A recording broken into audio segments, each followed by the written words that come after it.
1절부터 마지막 절까지입니다. 본문이 길지만 한 절씩 교독하여 읽도록 하겠습니다. 그러므로 예수께서 그들에게 이르시되 내가 진실로 진실로 너희에게 이르노니 아들이 아버지께서 하시는 일을 보지 않고는 아무것도 스스로 할 수 없나니 아버지께서 행하시는 그것을 아들도 그와 같이 행하느니라.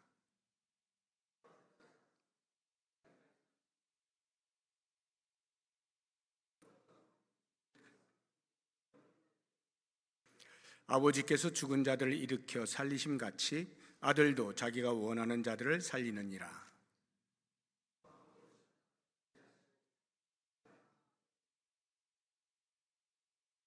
이는 모든 사람으로 아버지를 공경하는 것 같이 아들을 공경하게 하려 하심이라. 아들을 공경하지 아니하는 자는 그를 보내신 아버지도 공경하지 아니하느니라.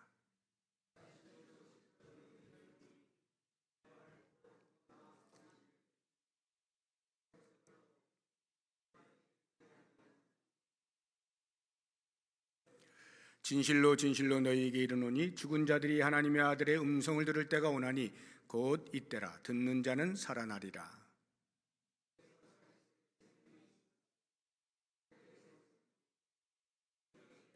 또 인자됨으로 말미암아 심판하는 권한을 주셨느니라.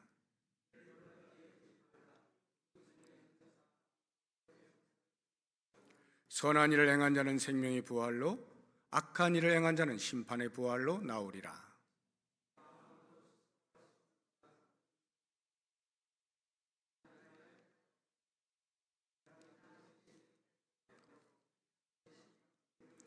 내가 만일 나를 위하여 증언하면 내 증언은 참되지 아니하되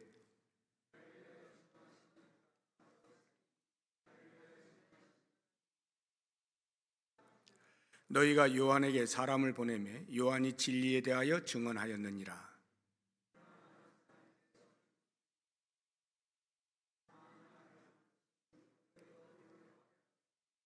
요한은 켜서 비추이는 등불이라. 너희가 한때 그 빛에 즐거이 있기를 원하였거니와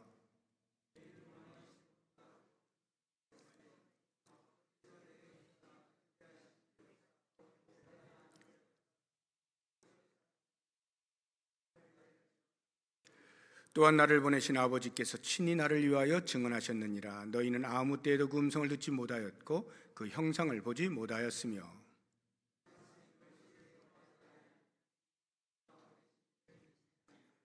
너희가 성경에서 영생을 얻는 줄 생각하고 성경을 연구하거니와 이 성경이 곧 내게 대하여 증언하는 것이니라.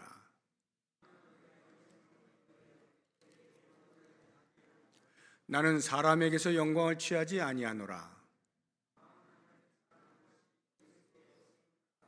나는 내 아버지의 이름으로 왔음에 너희가 영접하지 아니하나 만일 다른 사람이 자기 이름으로 오면 영접하리라.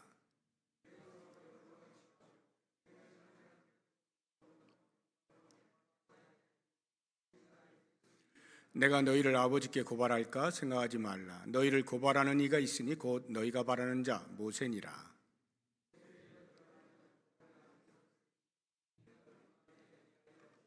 같이 읽습니다. 그러나 그의 글도 믿지 아니하거든 어찌 내 말을 믿겠느냐 하시니라. 아멘.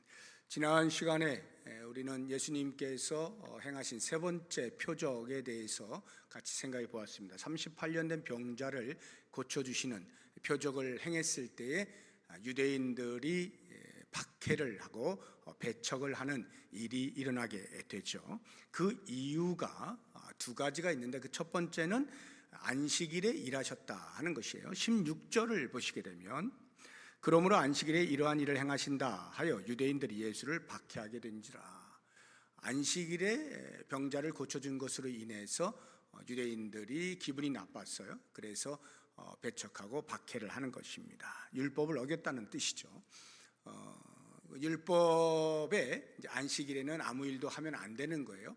그 중에 자리를 들고 걸어가는 것, 이것도 일의 하나로 보았습니다. 그래서 이 병자가 나음을 얻어서 자기가 누워 있었던 그 자리를 들고 걸어가게 되어지니까 그것을 본 유대인들이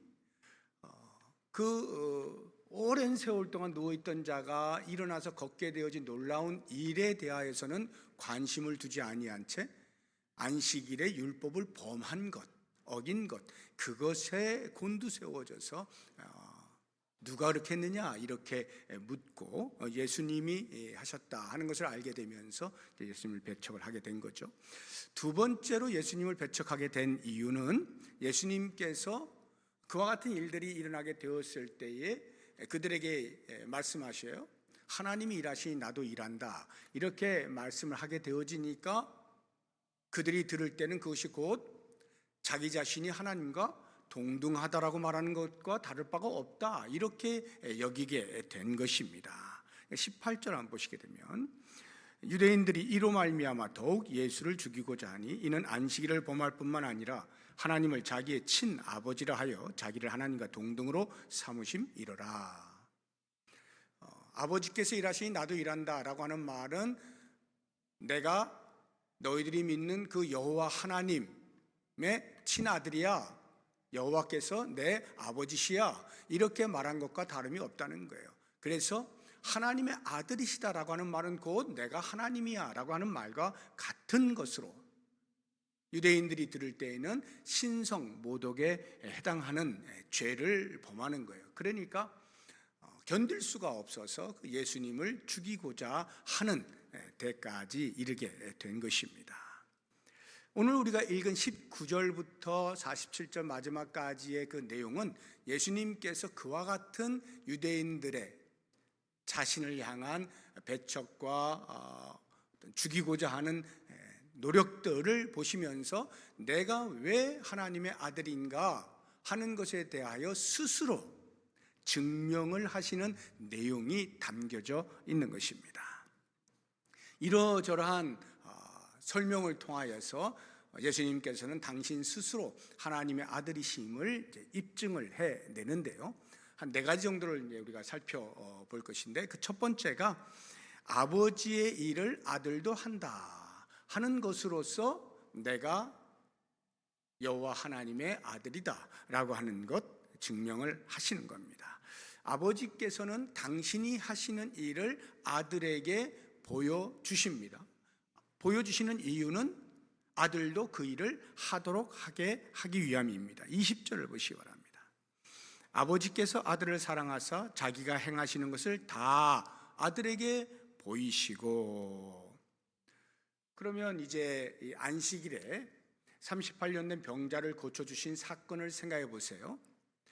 지금 유대인들은 왜 안식일에 일하면 안 된다고 하는 율법을 어겨가면서까지 사람을 고쳐주었느냐라고 하는 것으로 비난을 하는 거잖아요.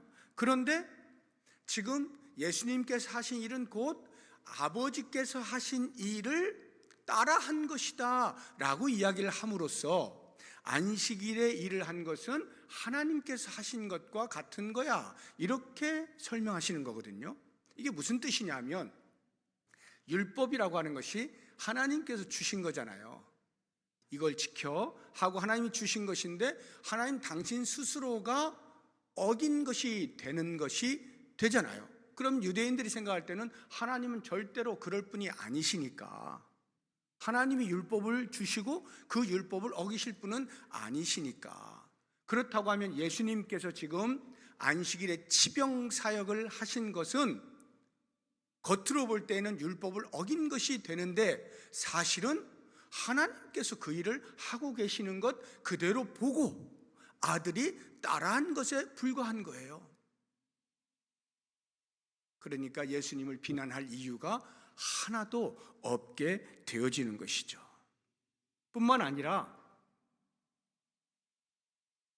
하나님께서는 그것보다 더 큰 일도 보여주신다고 말씀하셔요. 다시 20절을 보시게 되면요, 뒷부분에 보시게 되면 또 그보다 더 큰 일을 보이사 너희로 놀랍게 여기게 하시리라. 더 큰 일, 그보다 더 큰 일이 뭐예요? 그보다, 안식일에 병자를 고쳐준 그 일보다 더 큰 일을 보여주신다. 그게 뭘까요? 21절에 나옵니다. 아버지께서 죽은 자들을 일으켜 살리심 같이 아들도 자기가 원하는 자들을 살리느니라. 아버지께서 죽은 자를 살리시는 능력이 있으시죠. 그런 것처럼 아들도, 예수님도 죽은 자를 살리실 수 있는 거죠. 실제로 나인성 과부의 아들을 고쳐주시는 것뿐만 아니라 죽은 나사로를 다시 살려주시고, 그러니까 죽은 자를 살려주시는 이런 일들을 실제로 예수님께서 행하시죠. 이렇게 행하실 때 아들된 예수님께서는 무엇이든지 하실 수 있는 신적 능력을 가지고 계시지만, 그렇다고 해서 당신 마음대로 아무거나 다 하시지는 않아요. 철저하게 하나님 아버지께서 하시는 일, 하나님 아버지께서 하라 하시는 일, 그 일에 국한하여서 신적인 능력을 행사하시는 겁니다. 19절 한번 보세요. 그러므로 예수께서 그들에게 이르시되 내가 진실로 진실로 너희에게 이르노니 아들이 아버지께서 하시는 일을 보지 않고는 아무것도 스스로 할 수 없나니. 스스로 할 수 없다는 것은 능력이 부족하다는 뜻이 아니라 그렇게 하지 않으신다는 거예요. 의도적으로 아버지께서 하시는 일, 그것만 하신다라는 거예요. 그래서 19절 뒤에 보게 되면 아버지께서 행하시는 그것을 아들도 그와 같이 아버지가 하시는 그대로 행하신다 말씀을 하고 있는 것입니다. 우리가 이 말씀을 보면서 이제 안식일에 병을 고쳐준 이 사건과 관련해서 지금 이와 같은 말씀들을 하시잖아요. 안식일의 참된 의미가 무엇이냐 하는 것을 우리가 묵상을 해볼 필요가 있는 거예요. 안식일, 쉰다는 말이잖아요. 쉰다는 말이 아무것도 안 한다, 꼼짝하지 않고 가만히 있는다, 이런 의미로 받아들여서는 안 되는 겁니다. 안식, 쉼이라고 하는 것은 궁극적으로는 영혼의 안식을 말하는 거예요. 영혼의 안식이라고 하는 것은 죄로부터 자유로울 때만 누릴 수 있는 거예요. 모든 인간은 죄의 굴레 속에 있기 때문에 영혼의 안식을 누릴 수가 없어요. 이 죄의 굴레를 스스로 벗어낼 수가 없어요. 그러면 우리에게 씌워져 있는 이 죄의 굴레를 어떻게 벗겨낼 수 있는가? 우리 스스로는 안 되죠. 예수님만이 하실 수가 있어요. 예수님만이 우리의 모든 죄의 문제를 해결해 주실 수가 있는 거예요. 그래서 예수님이 십자가에 못 박혀서 죽으심으로 대속 모든 죄의 굴레를 벗겨내시고 죄의 노예로부터 우리를 건져내서 생명의 나라로 옮겨주신 거예요. 그래서 예수님께서는 당신 스스로를 가리켜서 내가 안식일의 주인이다 이렇게 말씀하는 거거든요. 마태복음 12장 8절을 보시게 되면 인자는 안식일의 주인이니라 하시니라. 예수님께서 당신 스스로를 가리켜서 안식일의 주인이다. 이게 무슨 뜻이에요? 진정한 안식이란 영혼의 쉼인데, 영혼의 쉼이라고 하는 것은 죄의 굴레를 벗어내는 건데 그것은 오직 예수 그리스도만이 하실 수 있다. 그래서 우리가 예수님을 믿음으로 자유함을 얻게 되어지잖아요. 그 예수님이 진정한 안식일의 주인이시다라고 하는 거예요.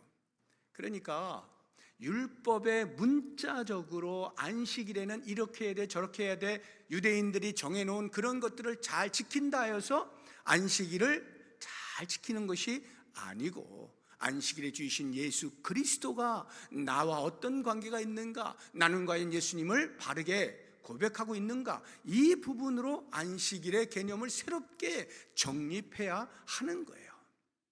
제가 어렸을 때 신앙생활을 하면서 저를 가르쳤던 그 당시 전도사님이었는데요, 전도사님이 얼마나 철저하게 가르쳤는지 주일 성수 이런 것에 대하여서, 그러니까 저는 뭐 배운 대로 그대로 그렇게 해야만 되는 줄로 알았어요. 그래서 실제로 주일에 어떠한 행위도 하지 않는 거예요. 심지어 월요일에 시험을 보아도 공부를 하지 않는 겁니다. 12시 땡 하면 그때부터 이제 공부 좀 하다가 월요일에 학교 가서 시험 보고 이랬거든요. 주일에 돈 쓰는 거 어림도 없었습니다. 단 한 푼도 돈 쓰면 안 되는 거죠.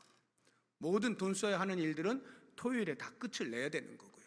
주일에는 온전히 교회에서 하루 종일 새벽부터 밤까지, 물론 그렇게 지내면서 저는 뭐 너무나 기쁜 시간들을 보냈습니다만은 커서 이 안식의 개념을 정확히 이해하게 되어지면서 그것이 얼마나 문자에 사로잡힌 율법적인 삶이었는가 하는 것을 알게 되었어요.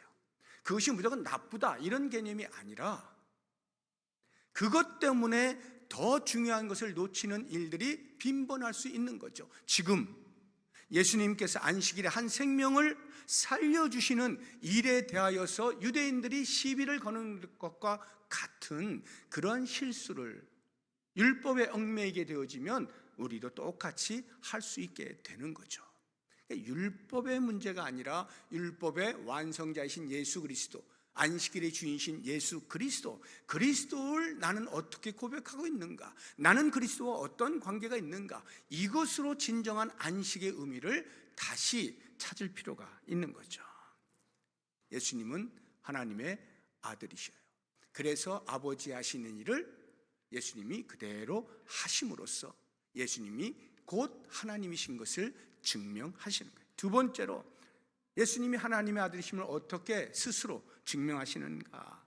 아버지께서 심판을 아들에게 맡기셨다 하는 것으로 알려주십니다. 22절을 한번 보세요.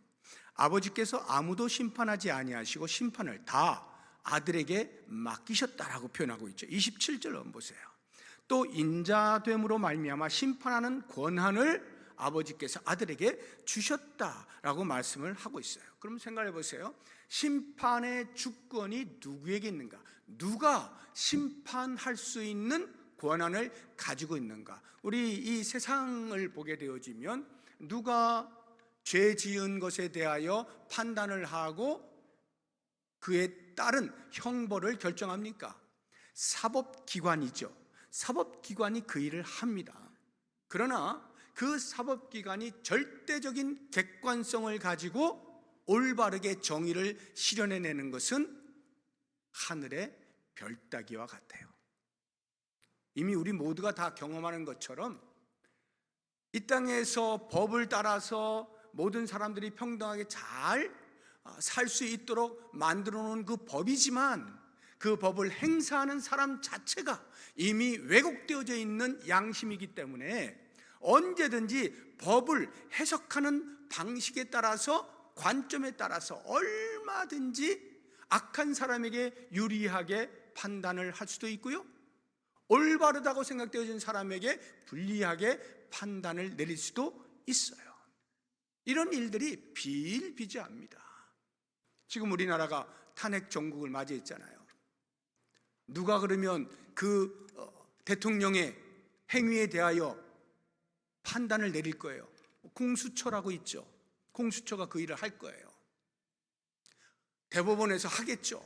그럴 때에 그러면 그 공수처에 있는 사람들은 절대적인 정의의 객관성을 가질 수 있느냐? 어렵죠. 쉽지 않은 일입니다.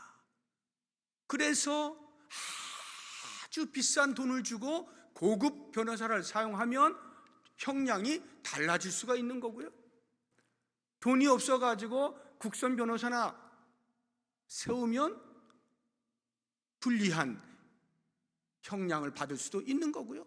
이렇게 왔다 갔다 하는 거예요. 세상의 법이라고 하는 것, 그것은 절대 객관을 가질 수가 없고 절대 공의를 실현해낼 수가 없어요. 그러면 누구도 부인할 수 없고 변명할 수 없고 굴복할 수밖에 없는 절대적인 완벽한 판결을 내릴 수 있느냐? 그것은 신만이 하실 수가 있죠. 하나님께서 아들에게 심판의 권한을 주셨다는 말은 그 아들이 곧 신이다, 이 말을 하고 있는 것이죠. 예수님께서 이 땅에 처음 오셨을 때 초림이라 그러죠. 그때에 하신 일은 심판의 사역보다는 구원 사역에 집중을 하셨죠. 한 영혼이라도 주께로 돌아와 구원 얻게 하는 일을 위하여 예수님께서 이 땅에 오셨고 십자가에 못 박혀 죽으시고 부활하시고 이 일을 하셨어요. 그러나 이제 다시 오시게 되어지는 재림의 때가 되면 예수님은 구원을 위하여 오시지 않습니다. 그때는 심판을 위하여 오셔요. 그래서 심판주로 오시게 되는 거예요. 그때는 구원의 문이 닫힙니다.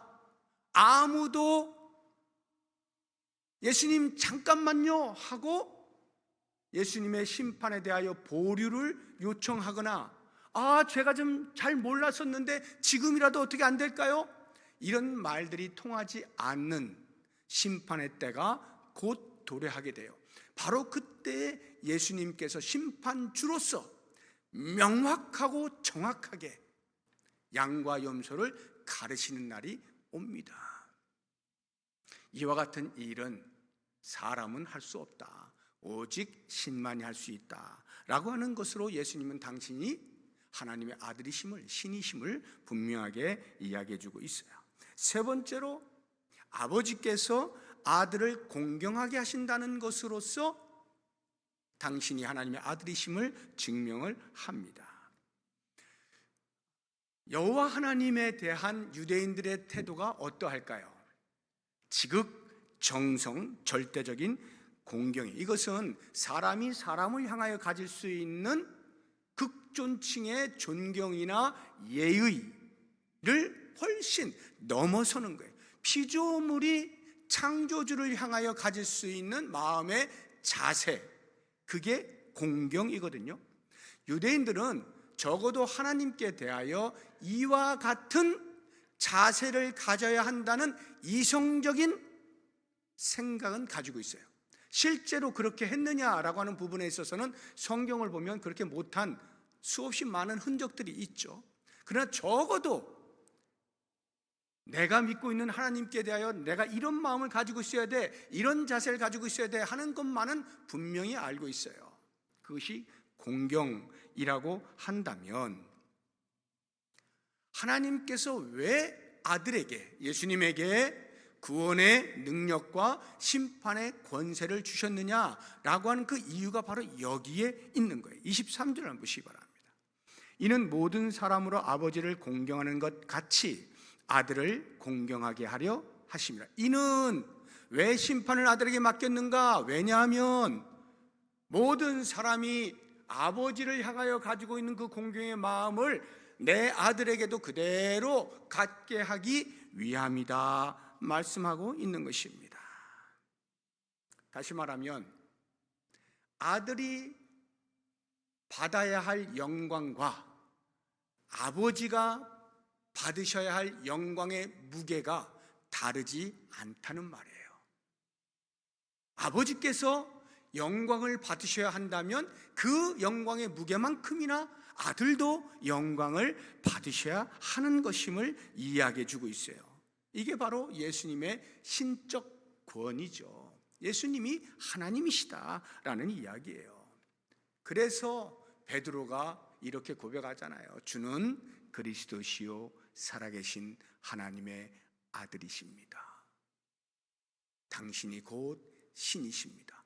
이와 같은 고백 위에 우리 교회가 세워져 있지 않습니까? 이러한 고백을 하는 사람들을 성도라고 하잖아요. 그래서 신앙 공동체 안에 모인 사람은 전부 이 고백을 하고 있지 않습니까? 예수님이 신이시다, 이 고백을 하는 거예요. 네 번째로 예수님께서 당신이 하나님의 아들이심을 증명하는 것은 아버지께서 아들에게 생명을 주셨다 하는 것으로 증명을 해냅니다. 아버지께서 당신 안에 있는 생명을 아들에게 주십니다. 26절을 보세요. 아버지께서 자기 속에 생명이 있음 같이 아들에게도 생명을 주어 그 속에 있게 하셨어요. 이 말을 이렇게 오해하시면 안 돼요. 아버지께서, 신이신 하나님 아버지께서 피조물에게 생기를 불어넣어서 생명을 주시는 것처럼 당신의 아들 예수에게 그렇게 생명을 부여하셨다는 뜻이 아닙니다. 하나님 아버지께서 그 안에 생명이 있다는 말은 생명의 근원이라는 거예요. 생명 자체이시라는 거예요. 그래서 이 생명을 누군가에게 얼마든지 나누어 주실 수 있는 능력이 있으셔요. 그와 같은 생명의 근원, 생명을 나눌 수 있는 능력, 그것이 예수 그리스도에게도 그대로 있다는 말이에요. 그 아들에게 생명을 주었다는 말은 예수 그리스도도 역시 마찬가지로 생명의 근원이시고 그 생명을 누군가에게 나누어 주실 수 있는 분이다 라고 하는 뜻이에요. 24절을 한번 보시기 바랍니다. 내가 진실로 진실로 너희에게 이르노니 내 말을 듣고 또 나 보내신 이를 믿는 자는 영생을 얻었고, 영생을 얻었다는 말은 누군가가 영생을 준다는 거죠. 하나님께서 영생을 주실 수 있는 분, 마찬가지로 예수님도 그와 같다 하는 거예요. 그래서 요한복음 11장 25절 26절을 보시게 되면 예수께서 이르시되 나는 부활이요 생명이니 나를 믿는 자는 죽어도 살겠고 무릇 살아서 나를 믿는 자는 영원히 죽지 않는다. 너희들이 이것을 믿느냐? 이렇게 말씀을 하시는 거예요. 예수 그리스도를 믿는 사람에게 예수님께서 영생을 주시는 거예요. 죽어도 다시 살아나게 되는 것이고요, 살아서 그것을 믿는 사람은 영원히 죽지 않는 거예요. 영생을 주실 수 있는 분, 그렇다고 한다면 우리가 바로 예수 그리스도를 믿어서 영생을 얻은 자잖아요. 우리 안에 영생이 있잖아요. 영생이 있다는 말이 뭡니까? 우리 육체의 죽음이 다가온다 하더라도 그에 대하여 두려워하지 않는다는 것이죠. 내가 곧 죽는다 할지라도 그 죽음 때문에 벌벌 떨거나 아니면 그 죽음을 거부하는 행위를 하지 않는다는 말이죠. 왜? 영생을 가진 자니까요. 육체의 죽음 이후에 있게 되어질 영원한 생명, 여호와 하나님과 예수 그리스도와 더불어서 주의 나라에서 영원토록 찬송하며 살게 되어질 그 영생이 우리에게 있기 때문에 죽음을 두려워하거나 죽음을 거부하는 일이 없죠. 이게 성도예요. 그래서 우리 성도는요, 죽음에 대하여서 이와 같은 영생의 확신으로 인하여서 죽음에 대하여 선포를 해야 돼요. 죽음아, 사망아, 네가 나를 어떻게 할 거야? 그래서요, 살아있을 때 자녀들에게, 우리 지금 연세 드신 분들 잘 들어보시면 좋을 것 같아요. 자녀들에게 이런 말을 미리미리 해 주시는 것이 좋아요. 야, 만약 내가 몸이 아파서 병원 신세를 지게 될 때 내가 의식이 혹시 없거든, 그래서 어떤 치료해서 살아날 일이 없는 상태가 되면 생명을 연장하는 것을 위한 연명치료를 하지 말아라 하는 이야기를 꼭 해주셔야 돼요. 연명치료라고 하는 것은 치료 목적이 아니에요. 끝났어요 이미. 그러나 호흡이 남아있어서 그 호흡을 계속 이어가게 만들어주는, 산소호흡기 같은 걸 끼우면서 말이죠. 그런 것을 굳이 크리스찬들이 해야 되겠는가? 이 땅으로 끝이라고 한다면 1초라도 좀 더 그렇게 하는 것이 의미가 있을런지 모르겠지만 우리는 영원히 사는 사람들 아니에요. 거기에 아등바등하는 사람들이 아니에요. 자녀들에게 미리 말을 해줘야 돼요.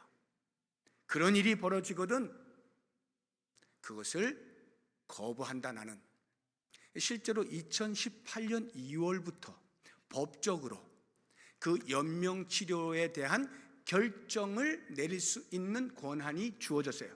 그전에는 그게 없었어요. 무조건 병원에서 하라는 대로 하는 거예요. 끝까지 하는 거예요. 숨이 멈출 그 순간까지 무엇을 했든지 하는 거예요. 그런데 2018년부터는요, 그러한 존엄성에 대하여서 각 개인이 결정할 수 있도록 권한을 부여해 주었어요. 저는 이게 그리스도인의 마인드다, 이것이 우리의 태도다라는 생각이 들어요. 그래서 이미 예수를 믿든 안 믿든 많은 사람들이 이 결정들을 이미 다 했습니다. 제가 이렇게 데이터를 보니까 벌써 200만이 넘게 서명을 다 했더라고요. 저는 예수 믿는 사람들은 다 해야 된다고 생각해요. 죽음을 두려워하지 않는 사람들, 영생에 대하여 기대감을 가지고 있는 사람들, 그래서 자녀들 앞에서 믿음이 무엇인가를 보여주고 천국을 소망한다는 것이 무엇인가를 분명하게 보여주는, 이것이 그리스도인이다 하는 것들. 지금 제 막내딸이 앉아있어요. 사위하고. 사위는 못 알아듣겠지만 막내딸은 알아듣고 있겠죠. 결정을 이미 저는 한 상태니까 알아서 하세요. 부모가 그렇게 힘들 때 그냥 깨끗하게 그냥 있는 그대로 자연스럽게 하나님께로 갈 수 있도록 하는 거예요. 억지로 어떻게든지 붙잡고 늘어지려고 하면 안 되는 거예요. 영생을 소유한 자의 삶으로 살아가야 되는 거죠. 이렇게 예수님께서 당신 스스로가 하나님의 아들이심을 증명하는 말씀들로 가득 차 있는데, 그 외에도 예수님께서 하나님의 아들이심을 증명하는 몇 가지가 있어요. 간단하게 세 가지를 보면, 그 첫째가 세례 요한이 그것을 증거하고 있습니다. 세례 요한이 어떤 사람이냐면 예수님께서 유대인들의 등불이다 이렇게 말씀을 해주셨어요. 35절 한번 보십시오. 요한은 켜서 비추이는 등불이라. 예수님이 왜 요한을 이렇게 평가하셨을까요? 적어도 유대인들에게 있어서는요, 절대적인 신뢰를 받고 있는 거예요. 그래서 35절 뒷부분을 보시게 되면, 너희가 한때 그 빛에 즐거이 있기를 원하였다. 무슨 말이냐면, 세례 요한이 하는 말이면 전부 다 그렇습니다 하고 신뢰를 보냈다 이 말이에요. 그러니까 너희들에게는 등불과도 같은 존재다라는 거죠. 그런데 이거 등불과 같은 존재인 세례 요한이 예수님에 대하여 어떻게 증언을 하였는가? 1장 8절 9절을 보시게 되면, 그는 이 빛이 아니요 이 빛에 대하여 증언하러 온 자라. 참 빛 곧 세상에 와서 각 사람이 비추는 빛, 예수 그리스도를 말하고 있는 거죠. 예수 그리스도가 참 빛으로 오셨는데 그 빛을 증언하는 자로서 세례 요한을 소개하고 있는 것입니다. 그리고 또 하나가 진리를 증언하는 사람이다라고 말하고 있습니다. 33절 보세요. 너희가 요한에게 사람을 보내매, 요한에게 사람을 보내서 알아보는 거예요. 야, 예수라고 하는 사람이 어떤 사람이야? 그랬더니 뭐라고 대답을 하냐면, 요한이 진리에 대하여 증언하였느니라. 이분은 진리이시다. 우리가 찾아야 할, 우리가 다가가야 할 진리이시다. 이렇게 증언을 하였다는 거예요. 놀랍지 않습니까? 유대인들이 세례 요한을 절대적인 신뢰를 부여하고 있으면서도 그가 증언하고 있는 예수 그리스도에 대해서는 믿지 않는다는 것이 얼마나 아이러니해요. 저는 이것을 보면서, 야, 구원이라고 하는 것은 정말 신비로구나. 아무리 머리로 이해가 되어지고 판단을 한다 하더라도 성령의 역사하심이 없이는 그리스도를 고백할 수가 없게 되는구나. 저는 이 사실이 오히려 반대로, 어떻게 나는 그리스도를 고백할 수 있게 되었을까? 성령의 일하심에 대하여 감격하지 않을 수가 없고 감사하지 않을 수가 없어요. 유대인들은요, 그렇게 오랫동안 예수님에 대하여 들어왔고 세례 요한에 대하여, 세례 요한의 증언을 통하여 들어왔음에도 불구하고 그 눈앞에 있는 예수님을 믿지 못하는 이런 안타까움이 있는 거예요. 예수님이 하나님의 아들이심을 증명하는 두 번째는 표적입니다. 표적. 이미 우리가 요한복음에서 몇 가지의 표적들을 쭉 보아왔잖아요. 이것을 예수님께서 뭐라 하냐면 요한의 증거보다 더 큰 증거라 이렇게 표현을 해놓았어요. 36절 한번 보십시오. 내게는 요한의 증거보다 더 큰 증거가 있다.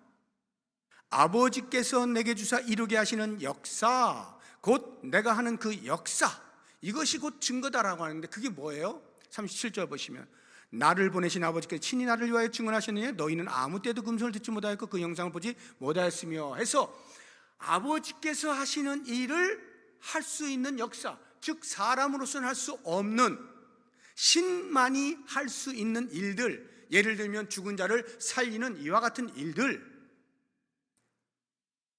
사람의 몸을 입고 이 땅에 오신 신만이 할 수 있는 성육신, 궁극에는요 모든 인류의 죄를 대속하기 위하여 십자가에 죽으신 그런 일들, 이것은 사람이 할 수가 없는 거죠. 오직 신만이 할 수 있는 바로 이와 같은 표적들이 있지 않느냐 하는 거예요. 마지막 세 번째로 예수님이 하나님의 아들이심을 증거하는 것은 무엇보다도 성경이 그것을 증거하고 있어요. 성경이 예수님을 하나님의 아들이라 증언하는데 39절 한번 보세요. 너희가 성경에서 영생을 얻는 줄 생각하고 성경을 연구하거니와 이 성경이 곧 내게 대하여 증언하는 것이니라. 구약에 기록된 예수 그리스도에 관련되어진 예언의 말씀이 신약에 와서 하나씩 하나씩 다 성취되는 것을 우리는 보게 됩니다. 예를 들어서 요한복음 13장 18절에 이렇게 말씀하는 것이 나와요. 내가 너희 모두를 가리켜 말하는 것이 아니니라. 나는 내가 택한 자들이 누구인지 알미라. 그러나 내 떡을 먹는 자가 내게 발꿈치를 들었다 한 성경을 응하게 하려는 것이니라 하고 예수님께서 구약의 성경에 한 말씀을 인용하여 지금 이 말씀 하시잖아요. 이 말씀이 어디 있느냐? 시편에 나옵니다. 41편 9절을 보게 되면 내가 신뢰하여 내 떡을 나눠 먹던 나의 가까운 친구도 나를 대적하여 그의 발꿈치를 들었나이다 라고 하는 이 말씀이 실제로 신약에 와서 가룟 유다를 지칭하여서 그 예언의 말씀이 성취되어지는 것을 보잖아요. 하나의 예에 불과한 거예요. 수없이 많은 메시아에 관련되어진 구약에 나오는 예언의 말씀이 신약에서 하나씩 하나씩 다 성취가 되는 것입니다. 이와 같은 성경이 우리에게 예수님이 하나님의 아들이심을 증거하는 거예요. 이 요한의 증거라든가 표적이라든가 라고 하는 것은 오늘날 우리들이 볼 수 없어요. 그러나 성경 안에 이미 그것이 다 담겨 있죠. 그러니까 성경을 가지고 있으면 예수님이 하나님의 아들이심을 아는 일에 있어서, 믿는 일에 있어서 조금도 어려움이 없어요. 예수님께서 분명히 말씀하셔요. 하나님과 나는 하나다. 요한복음 10장 한번 보십시오. 30절에 보면 나와 아버지는 하나다. 하나라는 게 무슨 말이에요? 내가 곧 하나님이다. 내가 곧 신이다. 이 말씀을 하시는 거예요. 성경이 예수는 신이심을, 예수가 하나님이심을, 하나님 아버지와 동등하심을, 하나이심을 분명하게 말씀하고 있죠. 바로 그 예수님이 이 땅에 사람의 몸을 입고 오셨잖아요. 하나님과 동등하시면서도 동등될 것을 취하지 아니하시고 죄의 형체인 사람의 몸을 입고 이 땅에 오시죠. 왜? 우리의 모든 죄와 허물을 사하시기 위하여. 그게 성탄절이죠. 다음 주일이면 우리가 성탄주일, 성탄절 감사 예배를 이제 드리게 되는데요. 이와 같은 때에 예수님이 왜 이 땅에 오셨는가? 신이신 그분이 왜 죄 있는 인간의 몸을 입고 이 땅에 오셨는가? 깊이 묵상하면서 과연 예수 믿는 사람으로 영생을 얻은 자로서 마땅히 생각해야 될 것, 묵상해야 될 것, 살펴보아야 할 것, 예수의 심장을 가지고 예수의 시선으로 세상을 바라보면서 우리에게 주어진 할 일들을 잘 감당해낼 수 있는 이 연말이 될 수 있기를 주의 이름으로 축복합니다. 기도하겠습니다. 하나님 아버지,